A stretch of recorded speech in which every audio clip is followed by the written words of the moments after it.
السلام عليكم. حلقة النهاردة قوية جدا وفيها معلومات قد لا تجدها عند الآخرين. في المتطاول على القرآن وعلى الإسلام المدعو سعيد أبو ديفيد الذي دخل المسيحية وأصبح خادما ليسوع، بل وأصبح مؤيدا قويا لزكريا بطرس ويطبق تعاليم الرب الذي يعبد. ليلة القبض عليه انت حلقة القرآن، انت تدوس على القرآن. انت حلقة القرآن، انت تدوس على القرآن. يتكلم الروسي هذا بيقول ان قاموا موظفو مكافحة التطرف في الشؤون الداخلية في روسيا بالقبض على هذا المتطاول. وايه دليل تأييده لزكريا بطرس وان زكريا وإله زكريا وكتاب زكريا كان قدوة لهذا الردية؟ الدليل والبرهان. حد ليكم من جمهورية روسيا الاتحادية نؤيد وندعم قلبا وقالبا قداسة الأب زكريا بطرس، وإحنا جيشك وتلاميذك غصبا عن الصلاعمة وغصبا عن الحكومة المصرية وغصبا عن كل الذمية.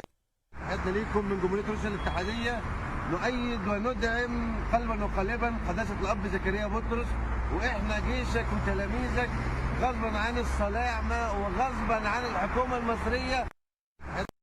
حد ليكم من جمهورية روسيا الاتحادية واضح الكلام؟ غصبا عن الحكومة المصرية وغصبا عن كل الذمية. اسمع. زكريا بطرس يمثلني، سعيد أبو مصطفى مكافح الإسلام. طيب ايه رأيكم في الكلام اللي اتقال ده، ان مش بس زكريا بطرس يمثله بل ان يسوع يمثله وبشدة؟ والله بحسب الكتاب وبحسب اخلاق يسوع اقسم بالله ان هذا الولد قلده. الدليل يا محمد يا نصيف. نسمع مع بعض زكريا بطرس بيقول ايه. بالنسبة لأخونا سعيد أبو مصطفى وشهادته وتصرفه اللي قام بيه وحرق المصحف، إنه جاء الأوان عشان محاكمة القرآن اللي هو حرقه. يوم ما يسأل في المحكمة هيقول لهم أنا ليه عملت كده، ويطلع آيات الإرهاب والجنس. لا معلش، انتوا عارفيني اخر الحلقة دي هناخد كلام على النقطة دي بالاخص. اداله اذن انه يحرق القرآن. بيقول ايه؟ للقتال والجنس. طيب انا عندي اضعاف مضاعفة مضاعفة مضاعفة مضاعفة في كتابك المدعو مقدس، فانت كده كأنك بتقول لكل المتابعين يحرقوا كتابك ويرموه في الزبالة. بس للأسف الشديد مش هيفيدنا بشيء، انما اللي يفيدنا ان احنا نخليك انت بلسانك وعقيدتك تحرق كتابك وترميه في الزبالة قدام المسلمين بالدليل والبراهين، مش كلام انشا يا مفتحين. القرآن. اخواني الاكارم، والله والله والله انا اسف جدا على اللي هتسمعوه حالا من زكريا بطرس ومن عابد يسوع سعيد ابو مصطفى المتأسي بيسوع والمتأسي بزكريا بطرس والمتأسي بالكتاب. اسف جدا من اللي هتسمعوه، بس لازم يتسمع عشان تعرفوا مين هم المنصرين وماذا يفعلون في البني ادمين. اسمع يا مؤمن، انا اسف فعلا فعلا والله ما بكذب. الاخت المسيحيه تعمل ميوت في الجزء ده فضلا. ربنا يباركك وانك انت بتجدد الافكار وتعلنها. اكد صحه ما يقال. اضرب بولشيت منك. المشكله في ايه؟ ان هم بيتكلموا بصوت ألف كده. هو ده المنصر. بيتكلموا بيقول لك لما بيجي يفتحوا الصوت بيتكلموا باسلوب يعني بيلغوا خالص الضحك، واخد بالك؟ كأن الضحك محرم يعني. الناس اللي بيسالوني بتشرب ايه يا سعيد؟ تشرب ايه يا جماعه؟ شارب ويسكي الازازه خلصناها وبيره. جاء اكل شريب وسكير، شريب خمر. ابحثوا انتوا دي اتقالت عن مين؟ عن اله زكريا بطرس. وكونياك. ده كونياك معتق 10 سنين. خلي ده بعدين. كش امكم وكش ام كنايسكم وكش امكم وكش ام كنايسكم. بيوجه رسالة لزكريا بطرس: ونعم الألفاظ الخارجة من هذا الإله ومن هذه العقيدة ومن هذا الدين. الحمد لله يأخذون أقذر البشرية تأخذ لهذه العقيدة الردية، العقيدة الغير سوية. كونياك. ده كونياك معتق 10 سنين. زكريا ليك والمذهبك بيقول لك خلي ده بعدين. كش امكم وكش ام كنايسكم وكش امكم وكش ام كنايسكم.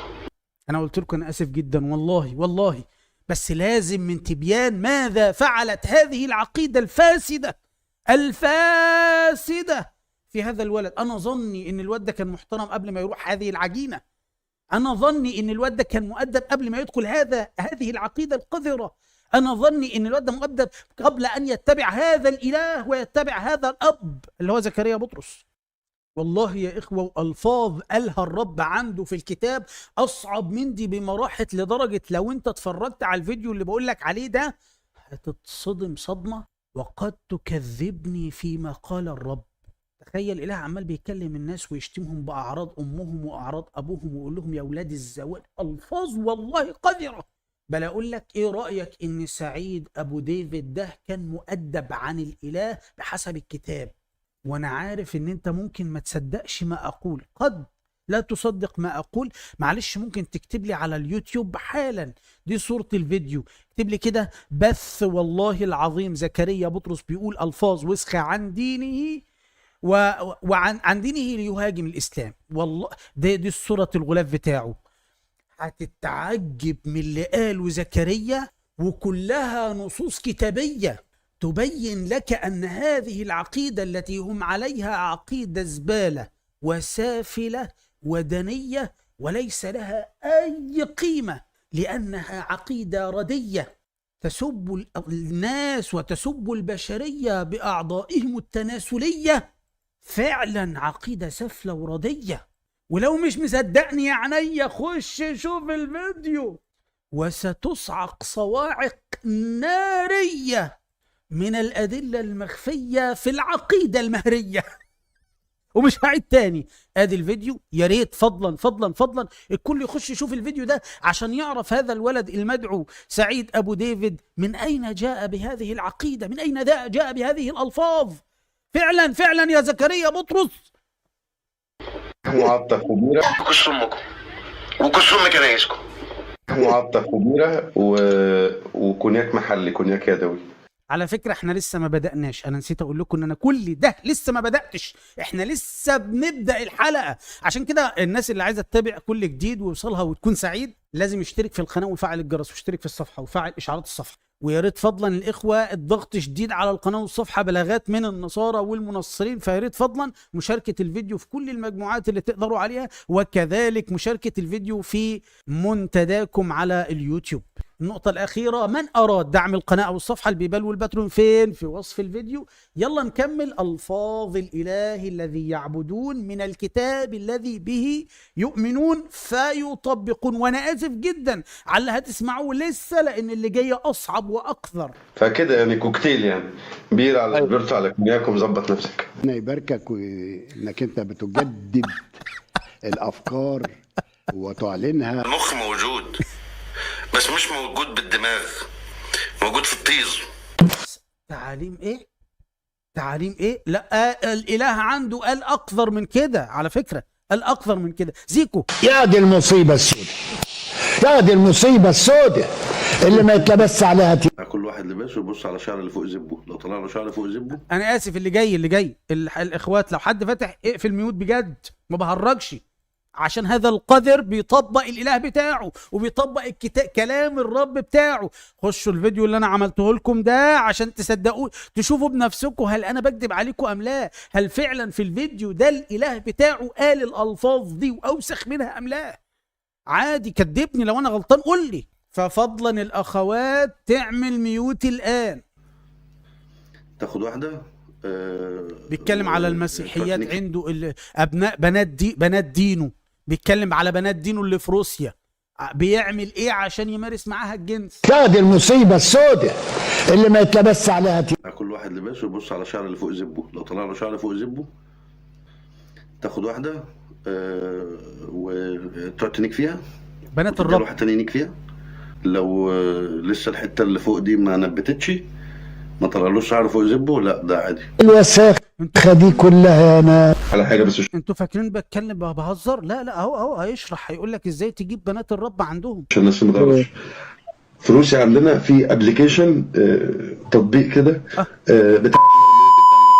بتكتب بياناتك ماشي. وبتلاقي بيكلموك يقول لك تعالى لنا او احنا نجي لك، لو عايز تنام مع احلى النسوان هيجوا لك البيت عندك ويعملوا لك اللي انت عايزه. سامع 5 6 نسوان لو عايز.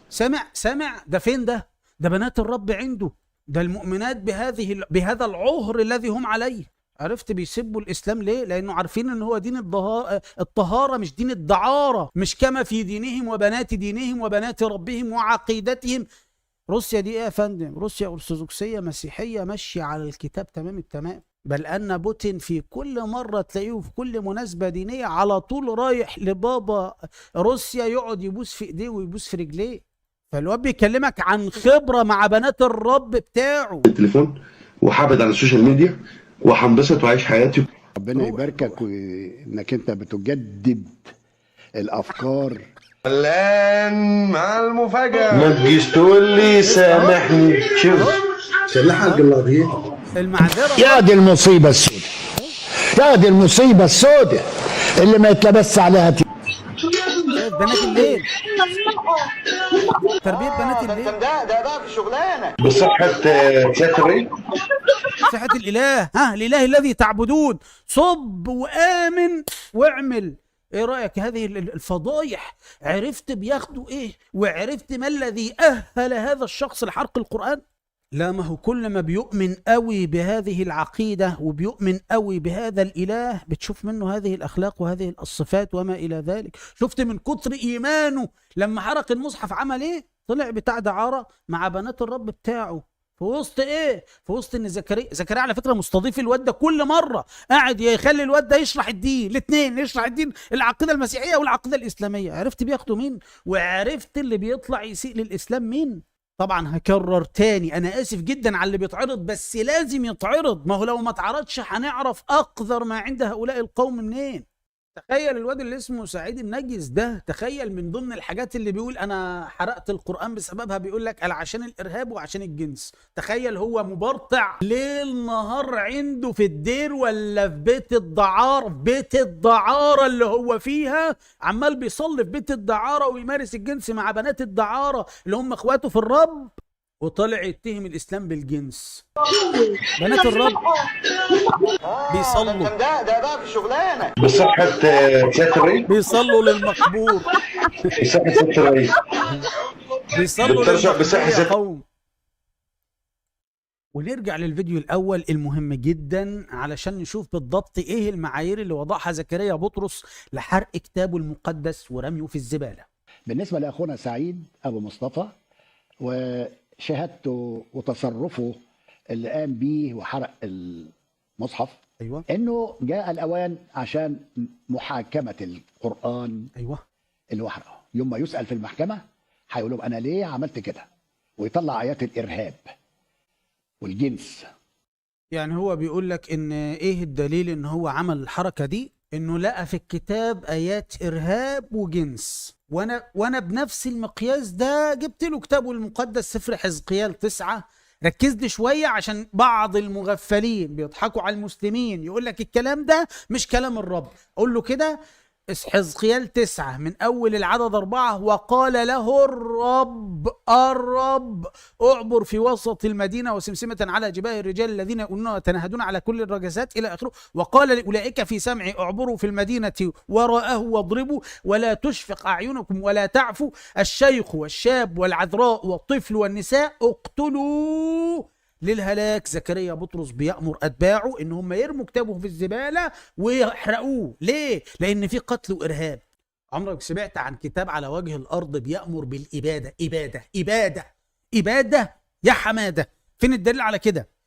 سفر يشوع إصحاح 11 من العدد 6، فقال الرب لي، الرب قال لنبي من أنبياء لا تخفهم لأني غدا في مثل هذا الوقت أدفعهم جميعا قتلى أمام إسرائيل فتعرقب خيلهم وتحرق مركبتهم بالنار. ننزل اللي بعده العدد 20، لأنه كان من قبل الرب أن يشدد قلوبهم حتى يلاقوا إسرائيل للمحاربة فيحرموا فلا تكون عليهم رأفة بل يبادون.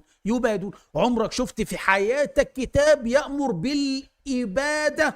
بل يبادون كما أمر الرب موسى. انت ممكن تسمع النص كده فتفتكر ان ده أمر واحد، لا، يشوع بيقول ان الناس اللي أمروا الرب يبيدهم دول هيبادوا المرة الثانية، لأنه كما أمر الرب موسى في إبادة مرة أولى، يبقى في مرتين إبادة من الرب. يبقى كده زكريا بطرس بهذا الكلام يوحي لأتباعه وللناس قاطبة أن يحرقوا هذا الكتاب الذي يدعون قدسيته، باعتراف زكريا بطرس، مش باعترافي أنا، مش أنا اللي حطيت المقياس.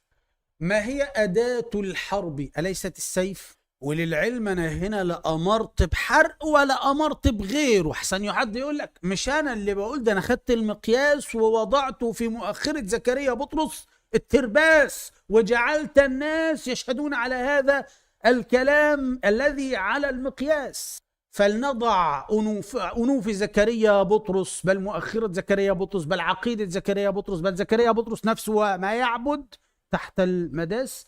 ما هي أداة الحرب؟ أليست السيف؟ نعم، السيف أداة من أدوات الحرب، السيف أداة من أدوات القتل، السيف أداة من أدوات الذبح. لا تظنوا أني جئت لألقي سلاما على الأرض، ما جئت لألقي سلاما بل سيفا. من الذي قال هذا الكلام؟ إله زكريا بطرس، يسوع. تيجي تقول لي الله طب ما قتلش ليه بالسيف يسوع؟ أقول لك هو إيه ده لحق؟ سؤال، هل يسوع كان قويا أم كان مصلوبا؟ فمش هينفع، مش هيتقاس ده عليه. تعرف هو ما قتلش بالسيف، هو ما قدرش يقاتل اصلا ولا يقاتل مقاتليه، يعني هم مجموعه من الناس قدروا عليه، فهو قام عامل ايه؟ فقال لغيره يقتل او قال لغيره يذبح. فين الدليل؟ لوقا 19:27 اما اعدائي اولئك الذين لم يريدوا ان املك عليهم فاتوا بهم الى هنا وايه برضو بعض الجهله والله يا اخوه بينكروا دينهم عشان يرضونا احنا، بينكروا دينهم عشان ما يتزنقوش قدام المسلمين. بعض الجهله قال لك الكلام ده قال مش كلام يسوع. غلط، انت مش اعلم من ابوك المفسر. بيقول لك المسلمين ما بيفسروش وما بيجيبوش تفسير وما بيجيبوش. ده تفسير مين؟ شرح الكتاب المقدس العهد الجديد قمص رتبة عليا، بل ده اللي انا جايبه تدرس يعقوب ملطي، هذا من اشهر واقوى المفسرين المسيحيين العرب في الشرق الاوسط كله. بيقول ايه؟ بيقول الكلام اللي اي واحد فيهم محاور. لذلك العبد اللي ما بناظرش العيال، انا ما بناظرش العوام، ما بحبش اناظر العوام لانهم متعبين وبيكفروا بعقيدتهم عشان يرضوني. كل مره كل ما تزنق اكفر، ماشيين بمبدا مش كل ما تزنق اقلع، لا كل ما تزنق اكفر. هذا النص كثير جدا منهم، بل ابوهم زكريا بطرس نفسه يقول لك ده مش كلام يسوع، ده الكلام هنا مش عن يسوع. تعالى كده نشوف مين اكبر علماء المسيحيه. قم تدرس يعقوب ملطي سلسله من تفسير وتاملات الاباء الاولين، لوقا 19، ننزل لوقا 19 لحد ما نجيب النص اللي كنا بنقراه حالا، نلاقيه بيقول مثال 10 أمناء اللي أوله قال في يسوع أما أعداء أولئك الذين لم يريدوا، قال لقاء السيد المسيح. يبقى الكلام عن مين؟ لا اصبر، ده أنا هفاجئك أكتر. لقاء المسيح بالزكى رئيس العشارين. المسيح عندهم ده هو الإله خالق السماوات والأرض، وإعلان السيد عن الخلاص لأهل هذا البيت تحقيقا لملكوت الفرح. ملكوت الفرح اللي هو بتاع أما أعداء أولئك. طيب فنصف ما يقدم أمواله للمساكين إلى هكذا أعلن المسيح على الرغبة الإلهية في تقديس كل نفس ليكون الكل ملكوتا لله. أما أعداء أولئك الذين لم يريدوا أن أملك عليهم فأتوا بهم إلى هنا واذبحوهم قدامي. ده كان إعلان مين؟ الإله عندهم. طب أصدمك أكتر، خلينا أصدمك أكتر. أولا يقول المسيح فإنسان يقول السيد المسيح إنسان شريف الجنس ذهب إلى كرة بعيدة ليأخذ نفسه ملكا أرضيا. من هو هذا الإنسان شريف الجنس؟ إلا رب المجد نفسه، الكلمة الذي صار جسد. إنه شريف الجنس، بل وحيد الجنس، فريد بنبوته الأزلية لا أخلى ذاته إلى آخره. بيتكلم عن مين؟ وعشان ما يطلعش يقول لك ودول برضه والله بيجوا قدامنا يقعد يقول لك ناسوت. يا ابني مين اللي اتضرب؟ مين اللي اتقبر؟ مين اللي اتدل؟ مين اللي اتجر؟ مين يقعد يقول لك ناسوت ده مش الإله. أما الكلمة اللي هو الإله عندكم اللي صار جسدا ده فريد بل أخلى ذاته بالتجسد، ينقل لنا صرنا عبيدا مش عارف مين، يعني أصبح الإله نفسه تجسد في صورة إنسان وهو اللي دار عليه العذاب. إنسان شريف الجنس بيقول لك كده إذ ولد من الآب ميلاد غير منطوق. يبقى الإنسان شريف الجنس ده مين؟ المفروض أنه الإله. تعال نشوف بقى القصة في النص في إنجيل لوقا 19. احنا اتفقنا مع بعض ان الإنسان الشريف الجنس اللي بيتكلموا عنه ده اللي هو الإله بتاعهم. لوقا 19 من أول العدد 12. فقال، يعني يسوع، فقال الكلام هنا المفروض اهو، فقال له يسوع اليوم حصل خلاص وإذ كانوا يسمعون. فقال يسوع إنسان شريف الجنس ذهب إلى كرة بعيدة ليأخذ لنفسه ملكا ويرجع. مين؟ الإله عندهم. فدعا عبيد أهل المدينة ولما رجع فجاء الأول وقال سيد نعم العبد الصالح وكنت إلى فلم تضع فضتي وقال حاضرين خذوا. وقال يا سيد أما لأني أقول لكم إن كل من له يعطي ومن ليس له فالذي عنده يؤخذ منه. أما أعدائي الذين لم يريدوا أن أملك عليهم فأتوا بهم إلى هنا واذبحوهم قدامي. مين اللي قالها؟ الإله الذي يعبده زكريا بطرس.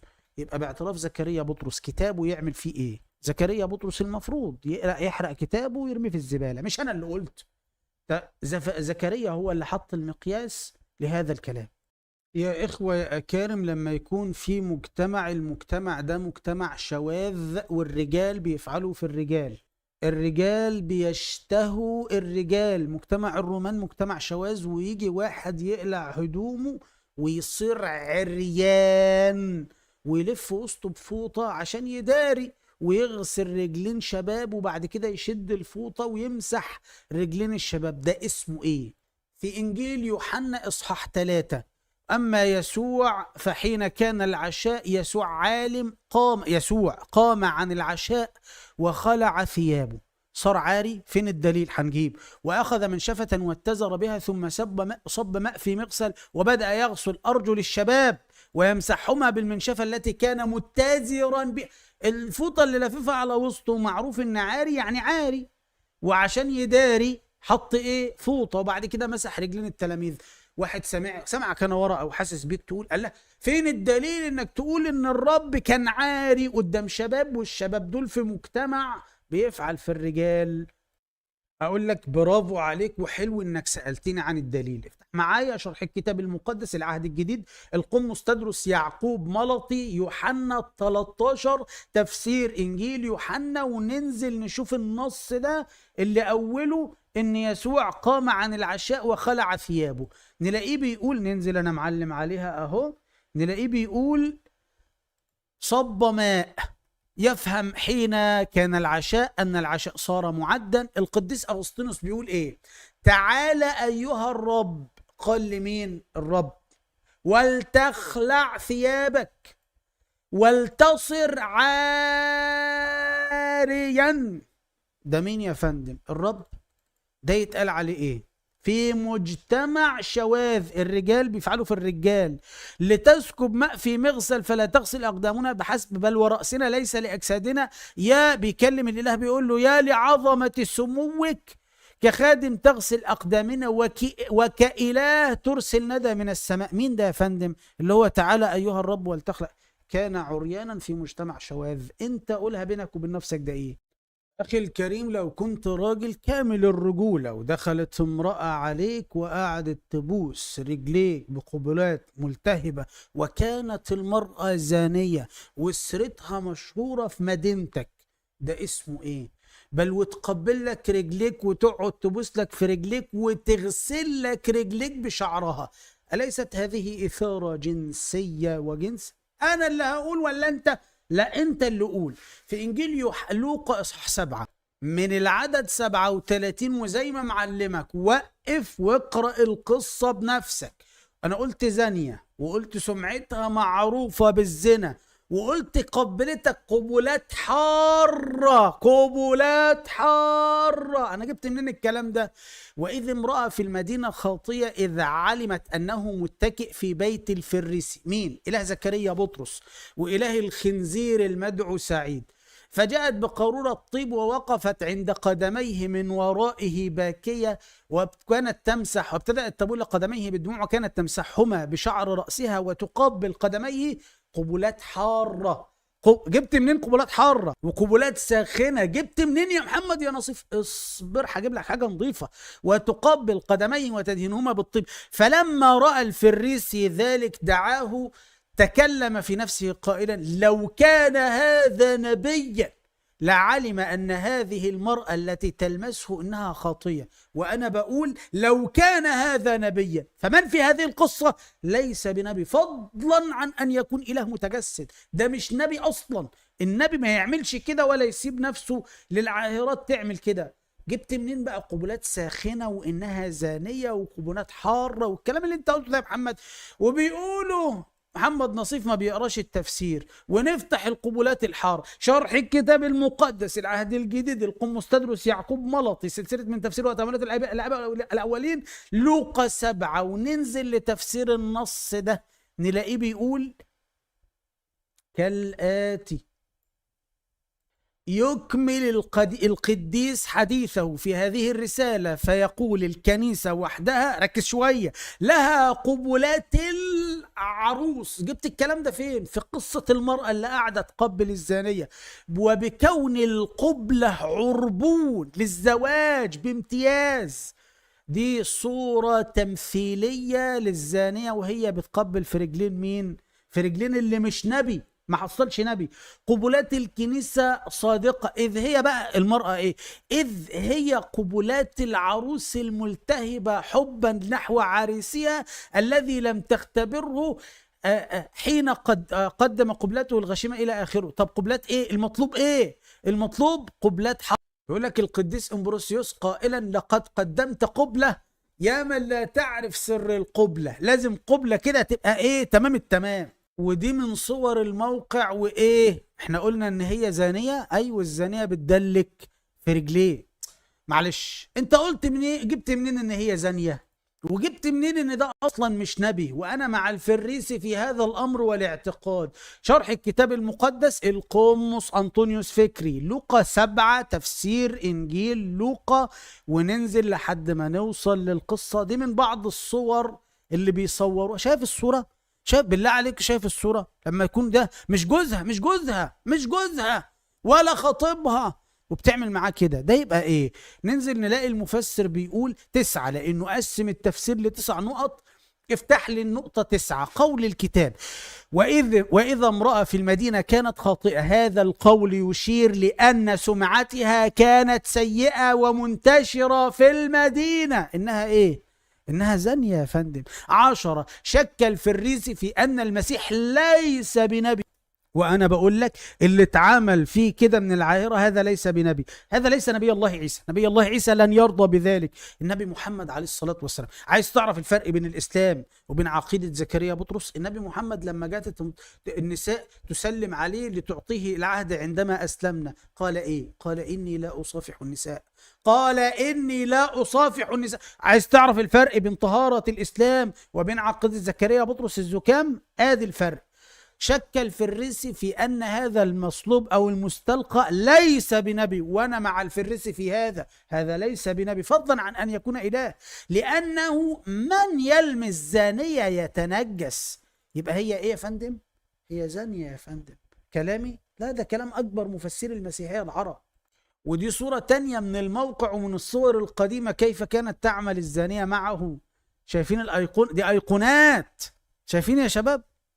انتوا ايه رأيكم بعد ما زكريا يعرف الامر ده ويعرف ان فيها سفاح ونكاح هيطلب؟ ده زكريا ممكن يطلب من اتباعه يعملوا اذان يأذنوه في الكنيسة، يكون بيتقال فيه كده من هنا ورايح المؤذنين يأذنوا الحقيقة اللي انا هقولها بقى في الكنيسة. يعني حي على السفاح، حي على النكاح. والله تستاهل يا زكريا اللي بيجرى فيك. احنا قلنا كده، احنا بنرد على المتطاول على قليل الادب على ديننا. اما المحترم فله منا الاحترام، اما قليل الادب فله منا تعذيبه وتأليمه بالكلام وبالدليل والبرهان. واحنا ما بدأناش تطاول عليهم. حد شفت منا مسلم الان ولا حد شيخ من اللي على الساحه جايب كتاب مقدس بيحرقه؟ وان فعلوا يتحاكم ويتحاسب. فليه تعملوا حركة قذرة زي دي وتجيبوا عيل ابن حرام تطلعوا منه هذه الأخلاق بعد ما يدخل في دينكم؟ وأنا والله على يقين أن سعيد هذا أبو ديفيد ما كانش بالطريقة القذرة دي إلا لما دخل عقيمة زكريا بطرس تحول 380 درجة. لازم عبادة الشيطان لازم. ويا أكارم هعد لكم وازد لكم واقول لكم روحوا شاهدوا الحلقه اللي انا وضعت لكم الصوره المصغره بتاعتها. لازم تشوف اخلاق زكريا بطرس وهو بيتكلم على الاله بتاعه كيف، وان الاله بتاعه كيف اخلاقه كيف الفاظه. تخيل انت ان زكريا بطرس كان هيسب الدين للرب بتاعه. تخيل وصلت بالحلقه. روح شوف الحلقه بجد عشان تصدقني.